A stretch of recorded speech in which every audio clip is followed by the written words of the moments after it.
Welcome to Sethu Chitra kitchen. நான் tea time ஸ்நாக்ஸாக சிகப்பரிசியில் அந்த உதிரியான முறுக்கு நான் பண்ணியிருக்கேன். பட்டர் முறுக்கு அப்படின்னு சொல்லுவாங்க. ஒரு ஆழாக்கு சிகப்பரிசி எடுத்திருக்கேன். நான் ஒரு ஆழாக்கு எடுத்ததுனால இதை நான் வீட்லேயே மிக்ஸி ஜாரில் கொடுத்து பொடி பண்ணிட்டேன். நீங்கள் அதிக குவான்டிட்டி எடுத்தீங்கன்னா நீங்கள் மிஷினில் கொடுத்து பொடி பண்ணி எடுத்துன்னு வந்துடுங்க.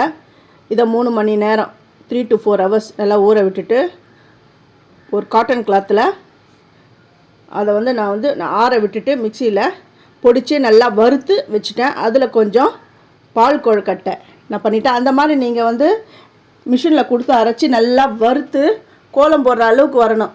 வறுத்து வச்சுக்கிட்டிங்கன்னா என்ன டிஷ் தேவையோ அதெல்லாம் செஞ்சுக்கலாம். இப்போ பால் கொழுக்கட்டை செஞ்சு முடிச்சிட்டேன். இடியாப்பம், ரெட் ரைஸ் இடியாப்பமும் நான் பண்ணிட்டேன். இப்போ பட்டர் முறுக்கு பண்ண போகிறேன். நீங்கள் அந்த மாதிரி நான் பொடி பண்ணி வச்சுட்டேன். அதில் எது தேவையோ எவ்வளோ தேவையோ அதை எடுத்து நான் அப்பப்போ எனக்கான ஸ்நாக்ஸை நான் செஞ்சுடுவேன். அது உங்களுக்கும் யூஸ் ஆகும் அப்படின்றதுனால இந்த வீடியோ நான் உங்களுக்கு சொல்கிறேன். நீங்கள் இதை ஸ்கிப் பண்ணாமல் பார்த்தீங்கன்னா தான் உங்களுக்கு அளவுகள் எல்லாமே உங்களுக்கு தெரிய வரும். ஃபஸ்ட்டு நான் ஒரு 1/2 டம்ளர் தான் எடுத்திருக்கேன். உளுந்து எடுத்து நல்லா வறுக்கணும். அடுப்பை மீடியமில் வச்சுட்டு நல்லா வறுக்கணும். இந்த பாருங்கள், இந்த மாதிரி நல்லா வறுக்கணும். வாயில் ஒன்று எடுத்து வச்சா நல்லா கிறிஸ்பாக இருக்கணும். அந்த அளவுக்கு வறுப்படணும். அப்புறம் ஆற விட்டுட்டு நான் மிக்ஸி ஜாரில் சேர்த்துட்டு இதை பொடி பண்ணி எடுத்துகிட்டு வரேன். ஃபஸ்ட்டு என்னுடைய வீடியோவை பார்க்குறவங்க சப்ஸ்கிரைப் பண்ணலைன்னா சப்ஸ்கிரைப் பண்ணுங்கள். ஆல் என்ற ஆப்ஷனை தொடுங்க. அப்போ தான் நான் போகிற ஒரு வீடியோவுடைய நோட்டிஃபிகேஷனை உங்களுக்கு காட்டும். இது பொடி பண்ணி எடுத்துன்னு வந்துட்டேன். இதை நல்லா ஜெலிச்சிக்கணும். 2-3 தடவை ஜெலிச்சிக்கோங்க. இதில் அந்த குட்டியாக அந்த அரைப்படாமல் அந்த குருணெல்லாம் இருந்ததுன்னா வெடிச்சிடும். அதனால் நல்லா ஜெலிச்சிடும். இந்த பாருங்கள், அரைப்படாததெல்லாம் இருக்குது பாருங்கள். இதெல்லாம் எடுத்து போட்டுட்டு ஒரு 2-3 தடவை நான் ஜெலிச்சு இதை நான் எடுத்து வச்சுக்கினேன். எப்போ எனக்கு முறுக்கு தேவையோ அப்போல்லாம் எனக்கு தேவையானாலும் நான் எடுத்து முறுக்கு பண்ணிப்பேன். இப்போ 3/4 கப்பில் தான் நான் ரெட் ரைஸ் எடுத்திருக்கேன். உங்களுக்கு எவ்வளோ தேவையோ அந்த அளவுக்கு நீங்கள் எடுத்துக்கோங்க. 1 டேபிள் ஸ்பூன் தான் உளுந்து நான் சேர்க்குறேன். பெருங்காயம், இதுக்கு தேவையான அளவு உப்பு. நான் வெண்ணெய் எண்ணெய் அதெல்லாம் நான் சேர்க்கலை. அடுப்பில் நான் காய வச்சுருந்த எண்ணெயை தான் ஒரு 2 ஸ்பூனு நான் இதில் சேர்த்துட்டேன். எள்ளு ஒரு 1/2 ஸ்பூன். இந்த எண்ணெயில் இந்த மாவு எல்லாமே கோட் ஆகணும். அந்த அளவுக்கு நல்லா பிசைஞ்சிட்டு தண்ணியை தெளித்து பிசைஞ்சிக்கோங்க.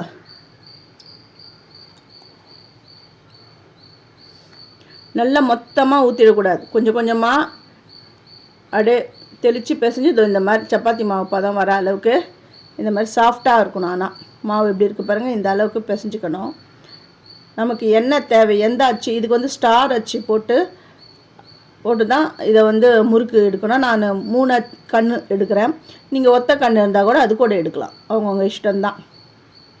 இந்த முறுக்கு குழாயில் நிரப்பிடுறேன். எண்ணெய் நான் அடுப்பில் வச்சுட்டேன். அது காஞ்சிட்டு தான் நான் இப்போ உங்களுக்கு காட்டுறேன்.